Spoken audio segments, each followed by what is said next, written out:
Bienvenidos a la Santa Iglesia Catedral de Monterrey, evento conmemorativo de los 80 años de estos murales magníficos que están a mis espaldas, los murales del maestro Ángel Zárraga.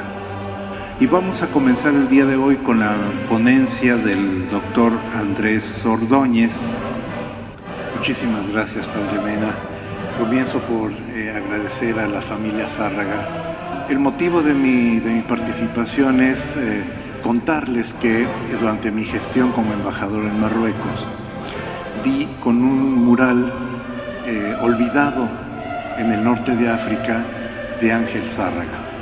Es un mural que rondan los 2,35 metros por 1,90 y se encuentra en una iglesia de arquitectura muy moderna en la antigua ciudad de Fedala, entre Rabat y Casablanca, hoy llamada Mohamedia. Y pues me di a la tarea de averiguar cómo carambas había llegado una obra de Zárraga al norte de África, a un país además musulmán, ¿no? Y absolutamente olvidada. Entre 1912 y 1956, Marruecos fue un protectorado, es decir, era un país con autonomía limitada, bajo autoridad en lo fundamental, en cuestión de política exterior, de defensa, etcétera, bajo dominio francés. Diferente a Argelia, que era considerado territorio francés, no. Marruecos era un país, digamos, independiente, pero sujeto a autoridad francesa. Hubo un proyecto muy interesante de expansión de la acción de la Iglesia Católica por todo el territorio francés, y mi primera hipótesis es que la Iglesia de Santiago de Fedala forma parte de ese proyecto. Marie-Hélène Couturier, de modernizar el arte sacro. Él decía, el problema de la iglesia actualmente es que su impacto ha dejado de tocar la sensibilidad de los jóvenes, porque es necesario actualizar los medios de su mensaje. Entonces este hombre, el padre Couturier, era un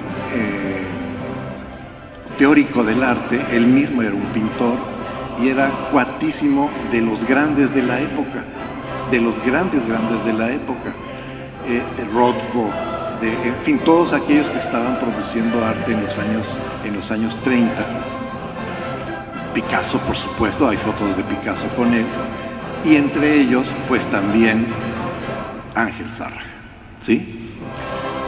Y entonces el padre Couturier convoca a sus amigos arquitectos y pintores a modernizar el arte sacro, y entonces comienzan a construirse iglesias de arquitectura muy audaz, como es el caso de la iglesia de Santiago de Fedala, con ilustraciones plásticas de grandes artistas. Mi hipótesis es que es así como llega la obra de Zárraga a Marruecos, por encargo, como dentro del plan plástico de la Iglesia de Santiago, en virtud fundamentalmente, primero, de que Ángel Zárraga gozaba de un enorme prestigio en el medio francés de la vanguardia y de la primera mitad del siglo XX en Francia. Era muy amigo de Pierre Reverdy, quien lo cita, desde luego de Guillaume Apollinaire, quien lo llamaba el ángel del cubismo, porque tuvo una época cubista. Es a través de estas amistades que Zárraga entra a un grupo muy exclusivo de pintores católicos de Montparnasse, y uno de ellos es quien lo introduce a dos personas que van a ser fundamentales en la vida artística de Zárraga. Uno de ellos es René Philippon, un aristócrata que en cuyo castillo pinta por primera vez mural, y también una persona muy importante para la curia de la Santa Sede, por su relevancia en Francia, y otro es Jacques Maritain, el gran intelectual católico. Y son ellos dos los que lo llevan a pintar su primer mural en la iglesia de la Salette, en las afueras de París. Ese es el punto. El gran prestigio, el tránsito tan grande que tiene Ángel Zárraga entre esta élite católica, hay que decirlo, antifascista, que fue después lo que le cuesta dejar Francia, ¿no? Cuando Hitler invade o toma París, ¿no? Es el punto de contacto con el padre Couturier, a quien cuyo libro Zárraga cita ampliamente en este registro de obras en el cual no aparece el mural que les cuento, ¿no? Y el eslabón se cierra con la familia Herzin. La familia Herzin es una dinastía de ingenieros de construcción de infraestructura portuaria, riquérrimos en la época. Ellos construyeron infraestructura portuaria en Europa, en el Medio Oriente, en América del Sur y por supuesto y fundamentalmente en África, porque África era un bastión del colonialismo francés en la época. Y los hermanos, eran dos hermanos, Jean-Baptiste y Georges Herzin. Ellos logran que el gobierno francés les dé en concesión el puerto pequeñitito de pescadores de la ciudad de Fedala, hoy Mohamedia, porque ya ven venir la guerra, la primera guerra, y entonces ya Casablanca estaba muy congestionada de tránsito marítimo, y dicen, ¿qué tal si un día los alemanes nos bloquean el puerto de Casablanca, ¿no? Entonces mejor tener una alternativa, y esa alternativa puede ser Fedala. Le dan la concesión a estos dos hermanos y ellos construyen la actual ciudad moderna de Mohamedia, ¿no? Y cuando se consolida el proyecto, hay varias construcciones, ¿no?, que dedican a Jacques Herzin, una escuela a cuya espalda está esta iglesia de Fedala que se llama Iglesia de Saint-Jacques, ¿no? Y la cuestión es que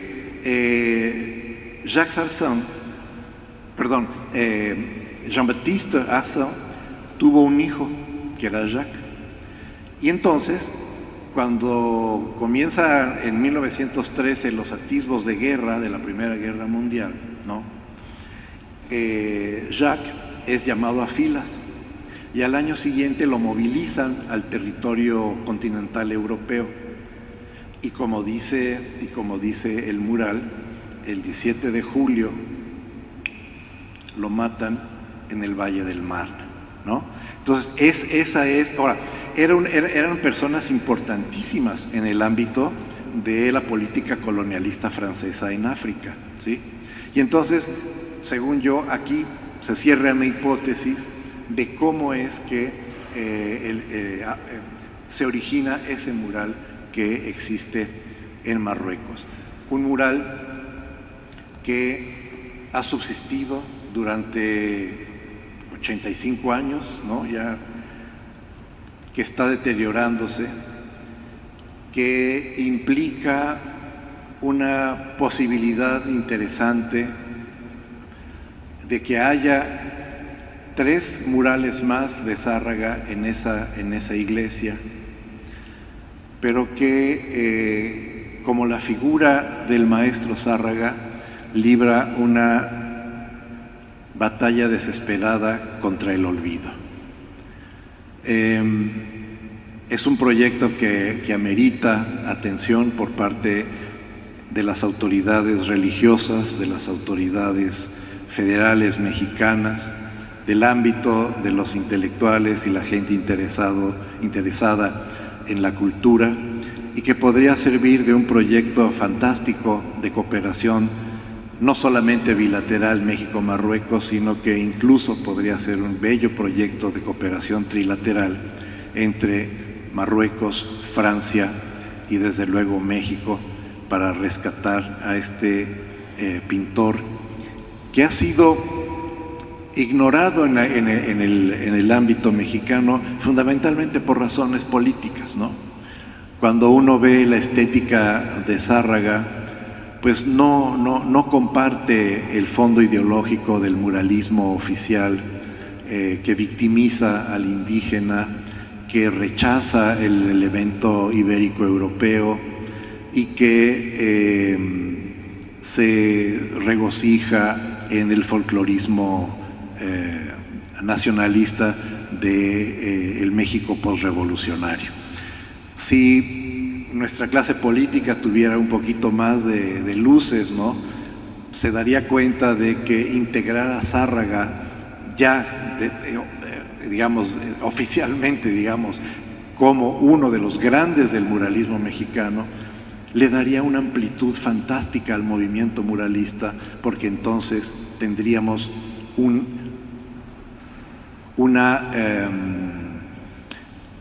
ámbito muy mexicano que se incorporaría a la realidad político-social del país, que es la religiosidad del pueblo mexicano. Muchísimas gracias. Hasta aquí.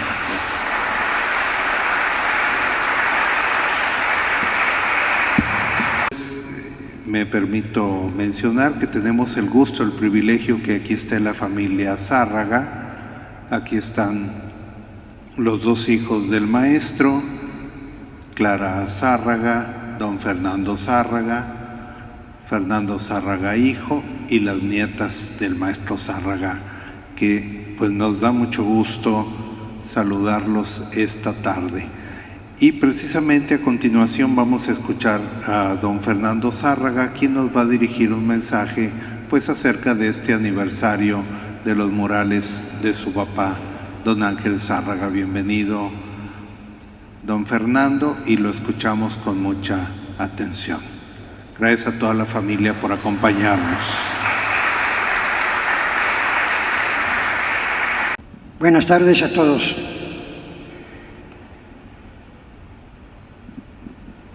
Hace un año, Monseñor Rogelio Cabrera y su servidor develamos una placa que está aquí en la entrada, conmemorativa de estos murales que pintó don Ángel Zárraga. En esa ocasión, y siempre cuando hablo ante algunas personas que por primera vez me escuchan, hago una remembranza histórica de mi padre, don Ángel Zárraga. En esta ocasión lo haré de nuevo, pero dándole otro matiz para las personas que también lo escuchan por primera vez. Había una revista que se llamaba la Revista de Monterrey, que no sé si todavía se seguirá publicando esta revista, pero en esta revista, que hace alusión a los murales de don Ángel Zárraga, viene un artículo, y en ese artículo vienen unas palabras que le dedicó a don Ángel Zárraga su amigo, el gran poeta, escritor y literato don Alfonso Reyes, y decía lo siguiente: ¿quién pintara como él pinta? ¿Quién escribiera como él escribe? ¿Quién escribiera como él pinta? ¿Quién pintara como él escribe? Ángel Zárraga nació en la ciudad de Durango, siendo hijo del ilustre médico mexicano don Fernando Zárraga Guerrero, quien tiene 2 calles con su nombre en la Ciudad de México, uno en la Colonia de los Doctores y otra calle en su ciudad satélite en el Circuito Médicos. Su madre, doña Guadalupe Argüelles le enseñó las primeras letras, así como sus primeras lecciones del idioma francés. Sin embargo, su papá hubiera querido que fuera médico, pero al darse cuenta del talento artístico de su hijo, decidió permitirle que tomara su camino. Y de esta forma, en 1904, Ángel Zárraga, a los 17, 18 años, va a Francia.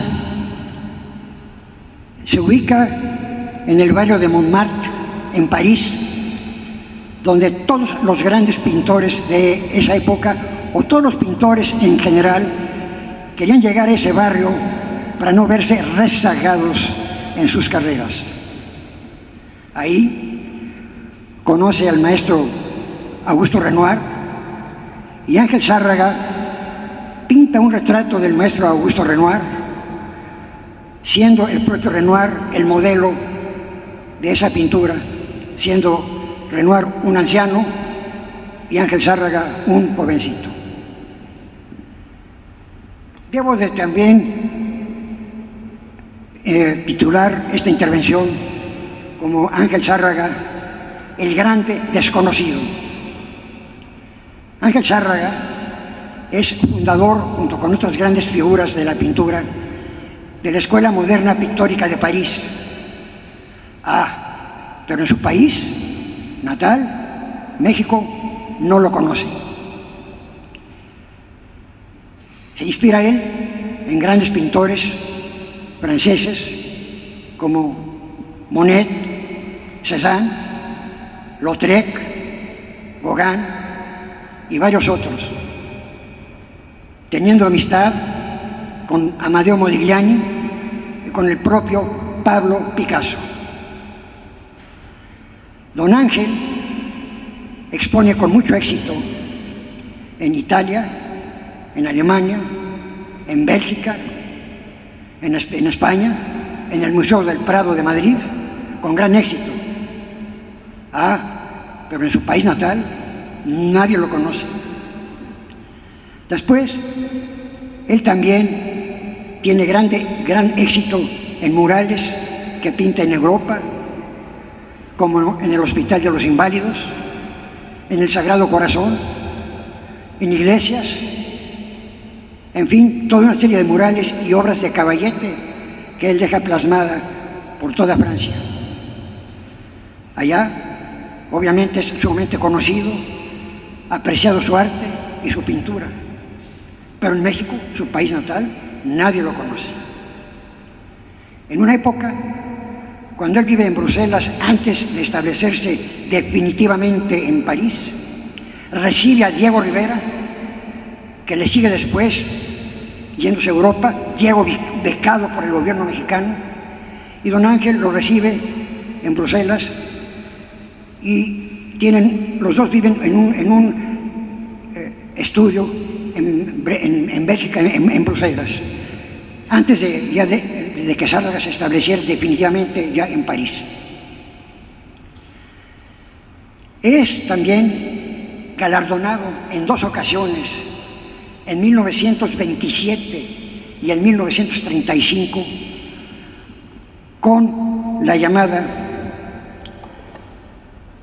Legión de Honor, que es el máximo galardón que otorga el gobierno francés, tanto a franceses como a extranjeros, siendo militares o civiles.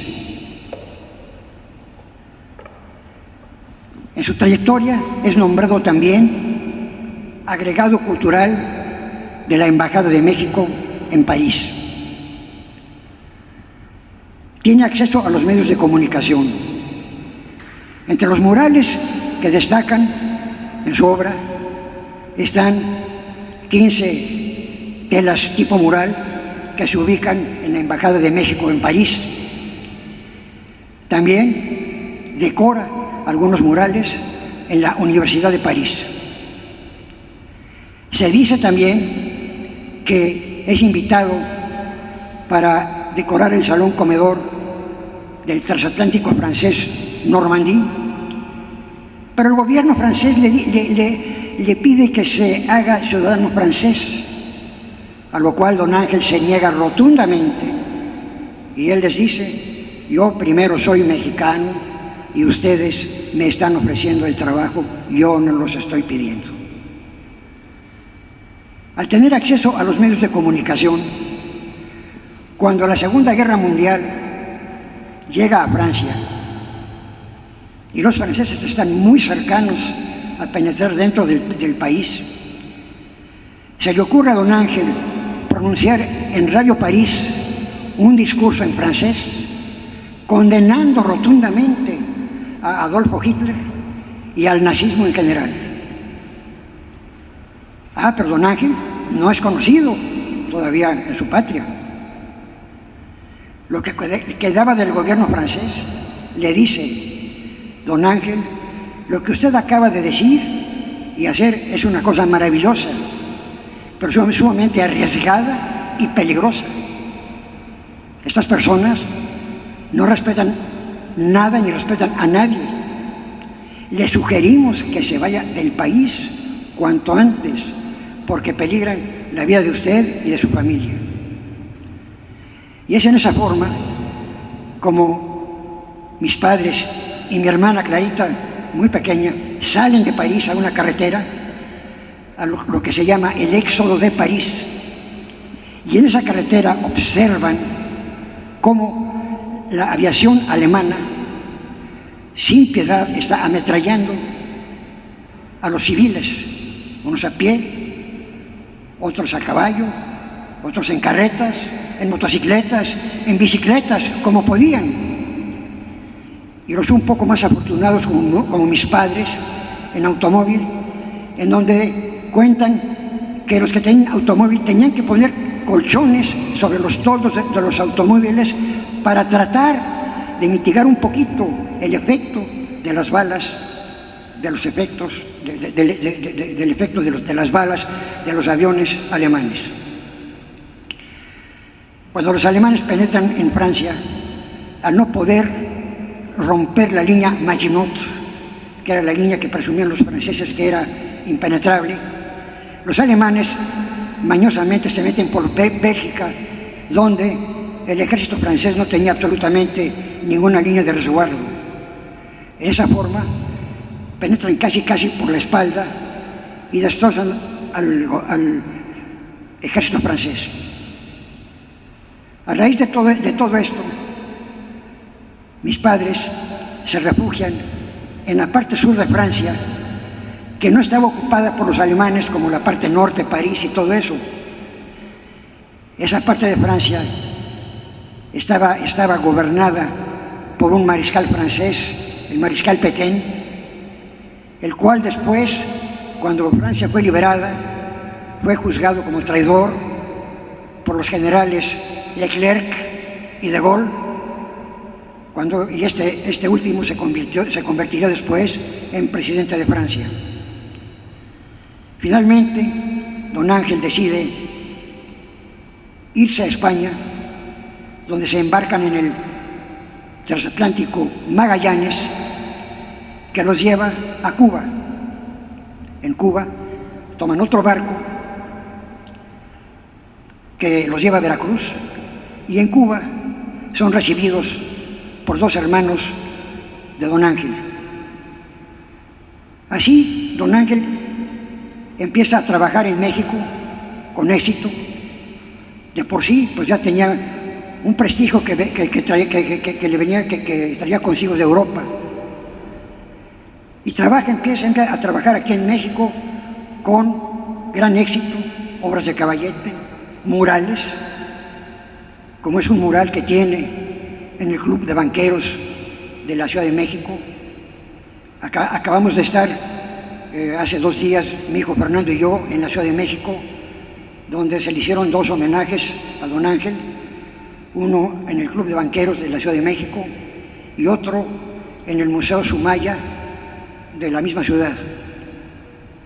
Tiene también otro mural muy grande en unos laboratorios famosos en México, que son los laboratorios Abbott, que se encuentran ubicados en el sur de la Ciudad de México. Finalmente, vienen estos murales maravillosos de esta catedral por invitación de Monseñor Guillermo Tischler, entonces arzobispo de Monterrey, quien tenía una gran amistad con don Ángel. Se tarda 3 años en terminar estos murales, pero todavía don Ángel es el grande, pero desconocido todavía en su país. 3 años se tarda en pintar estos murales, porque está lleno de compromisos en la Ciudad de México y tiene que estar viajando a México, donde teníamos nuestro domicilio. Yo todavía no nacía, yo nací cuando él empezaba estos murales, viviendo 8 meses aquí en Monterrey. Pero le comenta a Monseñor Tischler: tengo muchos compromisos en México y tengo que estar yendo a México. Y es así como va a México para cumplir con sus compromisos, viene aquí a Monterrey otra vez a regresar con los murales, y así sucesivamente. Le pone a los murales 6-5-45, porque en esa fecha había llegado la noticia de la rendición de los alemanes, poniendo fin a la guerra, por lo menos en Europa, porque la guerra continuó todavía unos meses después, hasta el mes de agosto de 1945, cuando se rindió el Imperio japonés a raíz de las bombas atómicas que los americanos les lanzaron en las ciudades de Hiroshima y Nagasaki. Y los japoneses se rinden el 2 de septiembre del 45, firmando la rendición en el corazado americano Missouri, poniendo fin a la Segunda Guerra Mundial. Don Ángel se relaciona y se codea con todos sus colegas aquí en México. Diego Rivera, entre ellos, Frida Kahlo. Convive con Diego y con Frida, pero se niega rotundamente a meterse a la política, a la pintura de protesta política y post-revolucionaria. Don Ángel no quería saber nada de revoluciones ni de guerras, pero sus colegas insistían. Sin embargo, él se negaba, y habiendo cierta envidia hacia él, porque ellos no habían triunfado como él triunfó en Europa, por decir prácticamente nada. Sí, don Ángel era el gigante mexicano de la pintura en Europa. Entonces empezaron a bloquearlo. Diego Rivera, que era su amigo, le decía: ¿por qué no pintas estas cosas? Y él le decía: Diego, yo no pinto lo que me ordenan que pinte. Yo pinto cuando me piden que pinte cosas que no vayan en contra de mis principios. Yo esto no lo puedo hacer. Y además, porque era católico, practicante, y sus colegas eran absolutamente todo lo contrario. Eso fue un motivo por el cual empezaron a bloquearlo. Sin embargo, eso no fue un obstáculo para que tuviera grandes amigos en la política. Secretarios de Estado, un general de división, inclusive un expresidente de la Iglesia, pues no se diga, arzobispos y sacerdotes, Monseñor Tischler. A mí me bautizaron en la Catedral Metropolitana de la Ciudad de México por Monseñor don Luis María Martínez, entonces arzobispo de México, quien también honró a don Ángel con su amistad. Se puede decir que su último trabajo consistió en 4 murales que le encargó José Vasconcelos, para variar también fue su amigo, don José Vasconcelos. 4 murales que hiciera en la biblioteca José Vasconcelos, que se encuentra ubicado en la Ciudad de México. Pero había muchísimas corrientes de aire. Don Ángel supuestamente ya era conocido en México, entre comillas, porque sus colegas lo frenaban mucho. Y la indolencia del gobierno mexicano también en ese momento, ¿verdad? Entonces había muchas corrientes de aire.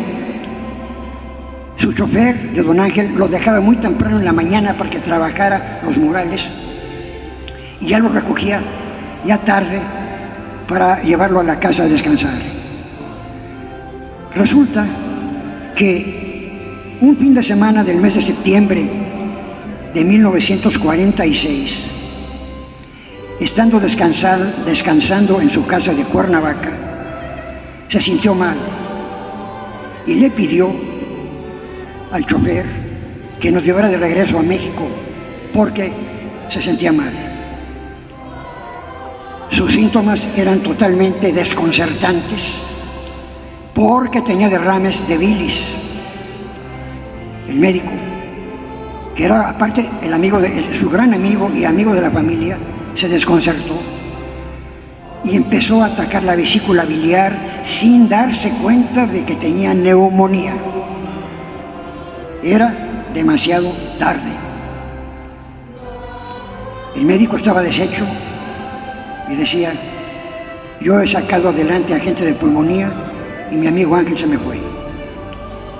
Y así fue como don Ángel falleció el día 22 de septiembre de 1946, a los 60 años de edad, cuando tenía todavía un gran potencial que nos hubiera podido proporcionar con su arte maravilloso. Yo apenas acababa de cumplir 4 años de edad, por lo que casi no conocía a mi padre. Sin embargo, todo eso que aprendí era por lo que platicaba mi madre, mis tíos, sus hermanos, documentos, exposiciones, libros. En fin, así fue como don Ángel tuvo una vida apasionante. Sus pasatiempos, era una gente sumamente culta. Sus pasatiempos eran escuchar su música, leer sus libros, escribir poesías, como aquí que tenemos una que se llama Aprendizaje, otra que se llama Poemas, otra que se llama Oda a Francia, y varias otras con la que enriqueció también las letras mexicanas, aparte de la pintura. Nosotros, mi hijo Fernando y yo, hemos fundado el grupo colegiado Ángel Zárraga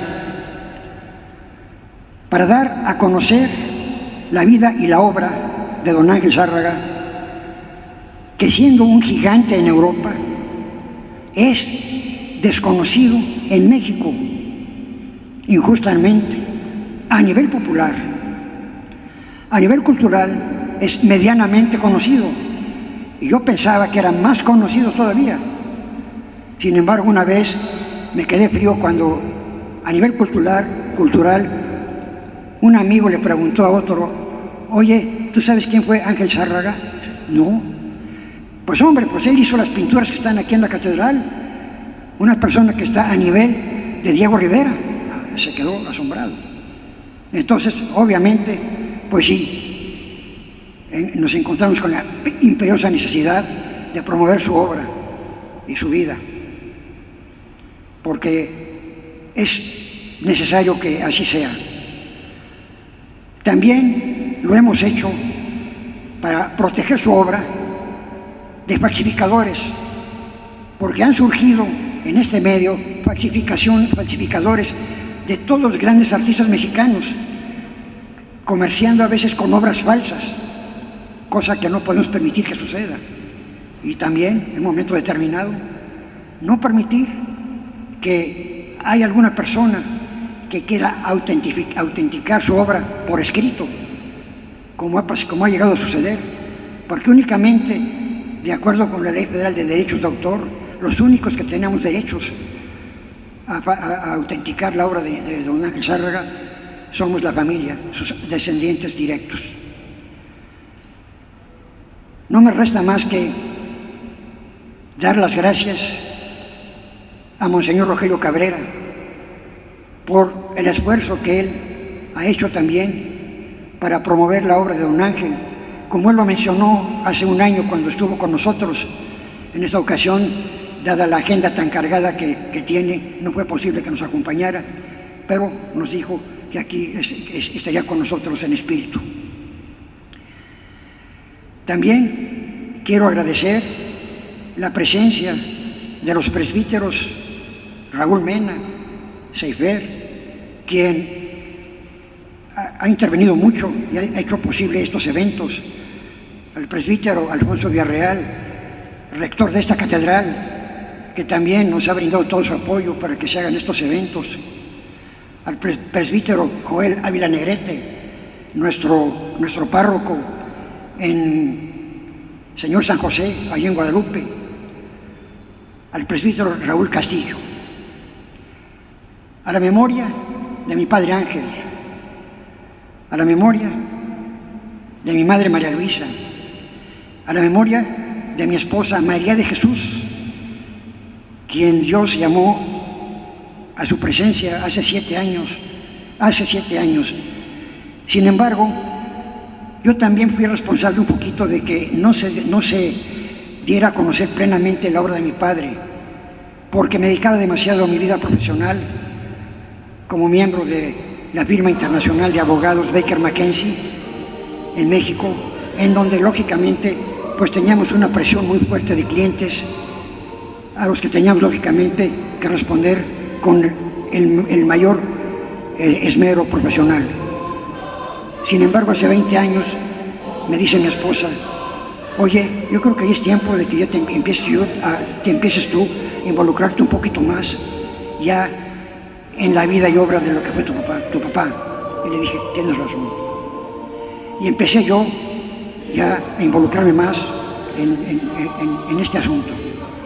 Y hace 15 años mi hijo Fernando empezó a involucrarse conmigo también para que llevemos con éxito este proyecto de don Ángel Zárraga.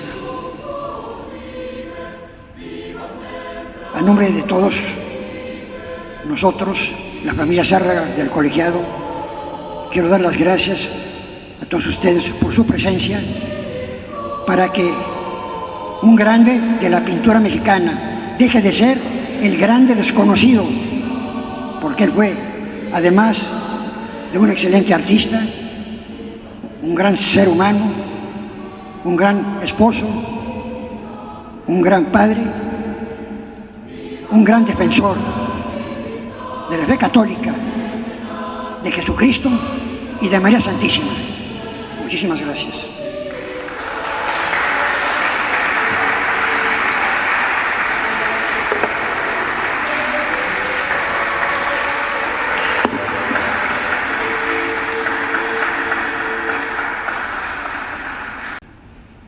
Ciertamente ya lo han mencionado y es importante subrayar que estas obras no existirían sin la intervención del señor Trischler, arzobispo de Monterrey, inclusive en proceso de canonización, Guillermo Trischler de Córdoba, quien inclusive está sepultado aquí debajo del altar mayor de catedral, y también por supuesto estos murales que engalanan nuestra catedral. Sin don Guillermo Trischler, pues estas obras simple y sencillamente no existirían en nuestra capital. Y vamos a tener ahora el gusto de escuchar, como siempre, al doctor Ledesma, Rodrigo Ledesma. El doctor Ledesma va ahora a guiarnos, tomarnos de la mano tal cual para apreciar los murales de la catedral. Ahora sí que si no fuera por Monseñor Trischler no existirían estos murales, y si no fuera por el Padre Mena, ¿verdad?, no se habrían difundido de la misma manera estos murales, ¿verdad? Pues el origen de estos murales, pues digámoslo así, que se fueron en la casa del sacerdote Octaviano Valdés, en la Ciudad de México, donde había unas tertulias precisamente de intelectuales católicos, en donde iba Ángel Zárraga, que había regresado de Francia, e iba Monseñor Trischler, quien pues había sido nombrado ya arzobispo de Monterrey en junio del 41, aunque él llega aquí hasta septiembre. Para empezar, tenemos una imagen que dice Nuestra Señora de Monterrey. Realmente no hay una Señora de Monterrey, así le llaman, pero es una Inmaculada Concepción del siglo XVIII, restaurada en el siglo XX, en 1954, ya fue puesta ahí, y desde entonces la idea es en este ábside, el tema principal es la coronación de la Virgen, salen los rayos del Espíritu Santo, la corona para coronar a la Virgen, y del lado derecho los rayos llegan a iluminar a la Anunciación y del lado izquierdo a la Señora Santana. Vamos a empezar por el lado derecho. Aquí hay una cuestión extraordinaria. Los murales están hechos a la encáustica, fueron empezados en 1942, y yo quiero presuponer que Zárraga vio la magnífica Anunciación que se encuentra en el Museo del Louvre en París, precisamente de Fra Angelico, porque hay una fortísima influencia tanto en los colores como en la composición misma. El ángel, también hipótesis de que pueda estar inspirado en el cartel de la gran exposición de 1925 en París, en donde uno de los carteles precisamente es un ángel que viene así en pleno vuelo, y hay una fuerte influencia en el mismo, y es la Anunciación, pero lo que llama la atención es que él la ubica en Monterrey con todo el Cerro de la Silla, el paisaje árido y lo que era el convento San Andrés, que se encontraba aquí en la calle Ocampo, donde está el Círculo Mercantil. Bueno, vean qué gran originalidad de retratar al Cerro de la Silla con el convento de San Andrés, mal llamado de San Francisco. Era franciscano, pero se llamaba de San Andrés, y ahí nos ubica esta extraordinaria Anunciación, la Virgen en una actitud de hágase en mí según tu palabra, y repito, con la fortísima influencia de Fra Angelico.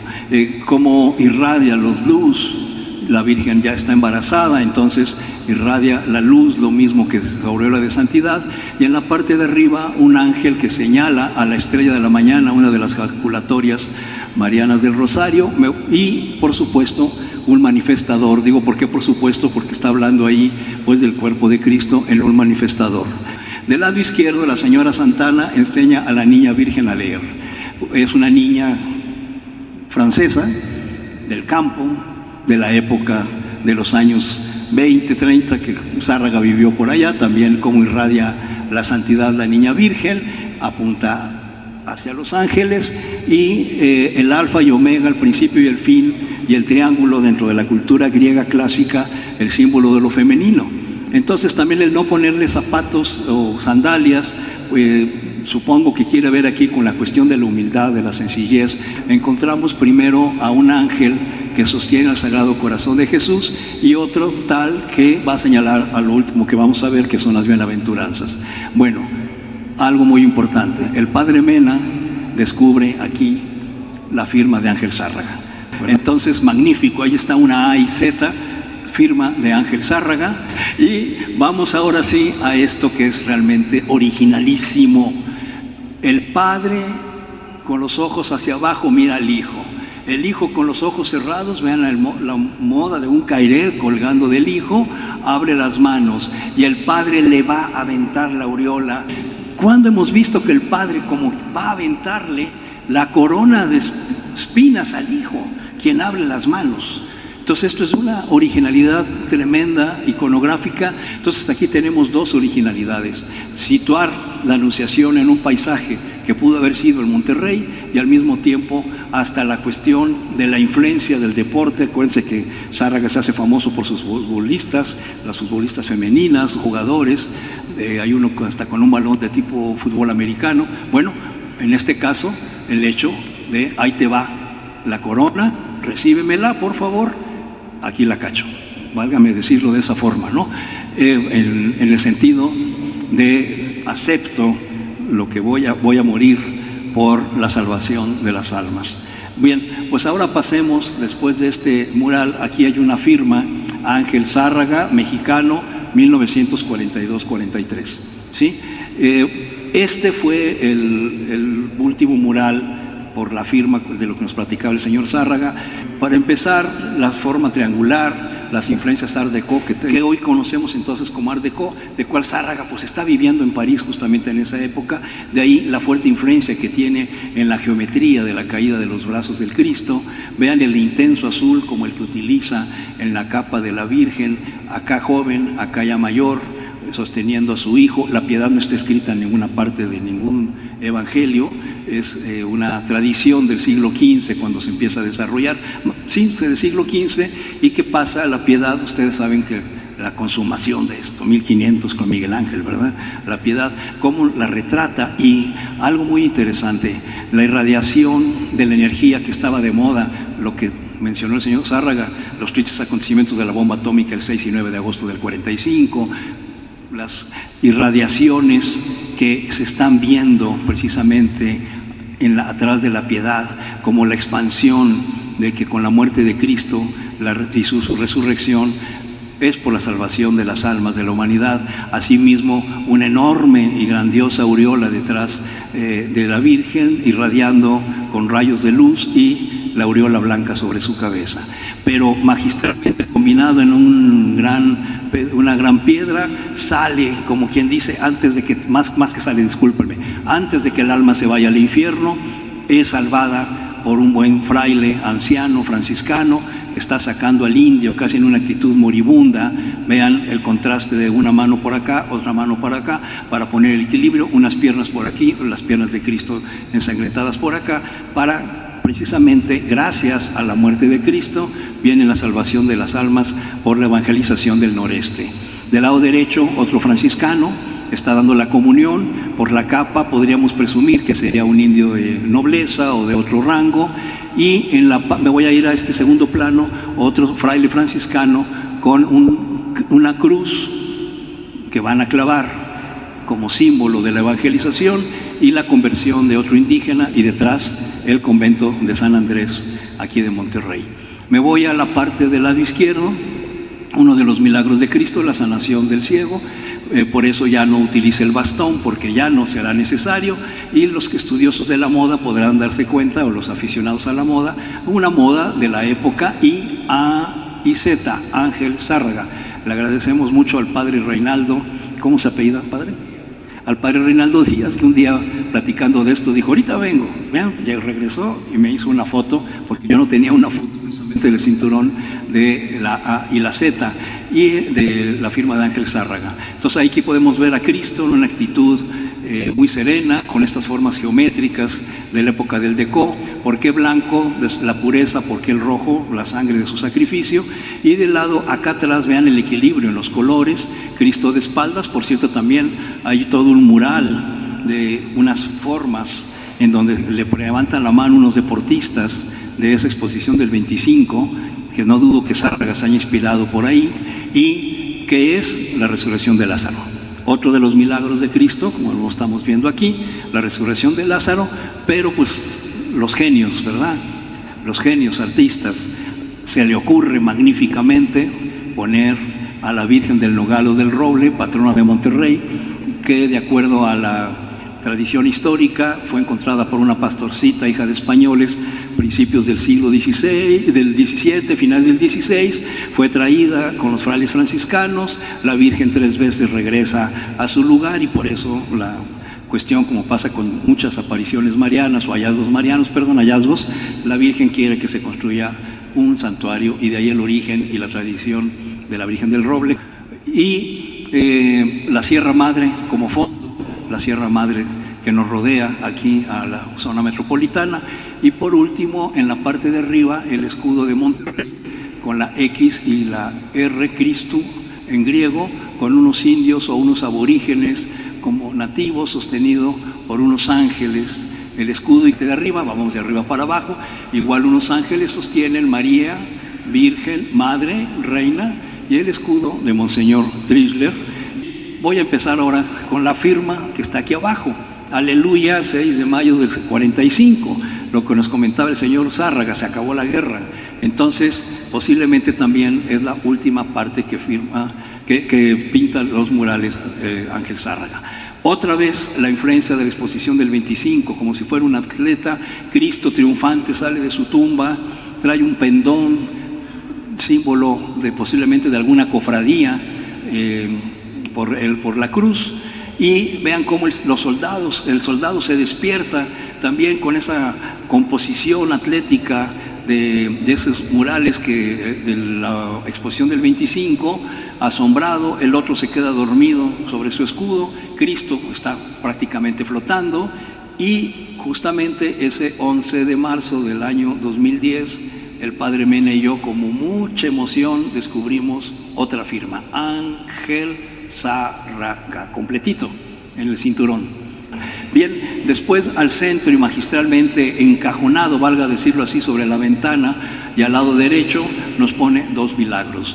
Las bodas de Caná, la Virgen le dice se ha acabado el vino, Cristo pide que un sirviente escancie el agua sobre estas ánforas, entonces nos está hablando del primer milagro como tal, que son las bodas de Caná, junto con la multiplicación de los peces y los panes, cuando Pedro le dice a Cristo que ya no hay comida, y viene la cuestión de los peces y los panes, la multiplicación de los peces y los panes. Pero solamente a los genios se les ocurren cosas tan maravillosas como poner el trabajo de la fundición de la extinta fundidora de acero de Monterrey, los trabajadores entre el fuego fundiendo el acero, los ductos de los mismos, qué forma de vincularlos, las chimeneas con las escaleras, el reloj que marca los turnos de los obreros, el otro obrero aquí en la labor, en la faena de la fundición del acero con sus uniformes de mezclilla, y sin mostrar al campesino recogiendo las naranjas de la zona citrícola, y al fondo las chimeneas de fundidora. Las chimeneas de fundidora. Esto es magistral, donde podemos ver la relación de algo sacro con algo pagano, con el trabajo obrero y agrícola vinculado. Aquí podíamos sacar muchas cuestiones. El trabajo santifica, ¿verdad? Bien, pues el trabajo tanto obrero como agrícola, símbolo de esta ciudad, vinculado a la religión católica que se profesa. Podríamos darle muchas lecturas a esta extraordinaria relación que existe aquí, ¿no? Pero aquí son ángelas. Si ustedes se fijan, son mujeres con vestidos muy elegantes de noche, de la moda parisina, los peinados son toda una cátedra de la moda en el corte del pelo, o bien los sombreros encasquetados que se utilizaban en aquella época. Tanto hay rulos o rizos, diversos cortes, caireles, pelo recogido, en fin, los tipos físicos, los ángeles normalmente son rubios, bueno, pues todos ellos son blancas, muy, perdónenme la terminología, muy femeninas, muy coquetas en su arreglo, en sus rostros, y las juntas, las alas en la parte central forman como si fuera una torre de agua congelada, y luego las otras alas como las alarga y va poniendo diversos colores, y en algunas de ellas, inclusive como podemos ver aquí, parecieran plumas como de pavo real, de faisán. ¿Ya se fijaron? No en todas, sino nada más en estas que vemos aquí. Bienaventurados los que lloran, porque ellos serán consolados. Y nos pone como el ángel abraza a una mujer vestida de café. Podíamos tomar el símbolo como de una persona en luto, una viuda, o alguien me ha dicho, ¿y no podría ser alguna religiosa con algún hábito? Pues posiblemente, ¿no? La cuestión es que es alguien que sí es consolado, precisamente porque bienaventurados los que lloran, porque de ellos serán consolados. ¿Cómo está siendo rescatado este personaje? Bienaventurados los misericordios, porque ellos encontrarán misericordia. Viene siendo rescatada un alma. Me han preguntado que si es Cristo. Bueno, pues ahora que sea Cristo antes de la crucifixión, porque no tiene ni las llagas de las manos ni la del costado, pero pues iconográficamente parecería bastante Cristo. Bienaventurados los limpios del corazón, porque ellos verán a Dios. Gracias, Padre. Ustedes dense cuenta de la abstracción del corazón.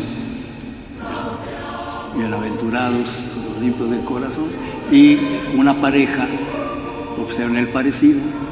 De ahí que si me decían, o sea, una religiosa, bueno, una pareja, es un sacerdote y es una religiosa, es una pareja, bueno, simplemente está hablando de la limpieza espiritual del corazón, y le señala el ángel, vean qué bonito peinado, como cae, inclusive como directamente del corte de pelo, pues ¿cómo le podemos llamar? Pues este adorno, y cómo está señalando hacia el cielo con el dedo, ¿verdad? Porque van a estar en el cielo, obviamente. Luego, aquí, bienaventurados los pacíficos, porque ellos serán hijos del cielo. Amados hijos de Dios, gracias. Esta es extraordinaria, porque el pararrayos, gran invento, está captando como si fuera el pararrayos del edificio Chrysler de Nueva York. Creo que le han de haber dicho a Orozco, párale porque esto está demasiado violento y grotesco como para estar en una iglesia, ¿no? Pero bueno, ya me estoy desviando del tema para terminar. Finalmente, ¿verdad? Bienaventurados los que sufren por la justicia, porque ellos serán saturados. Bellísima la ángel, vean además qué elegancia de este vestido de la ángela, un alma que está siendo saciada con el cuerno de la abundancia, o la forma del cuerno de la abundancia romana,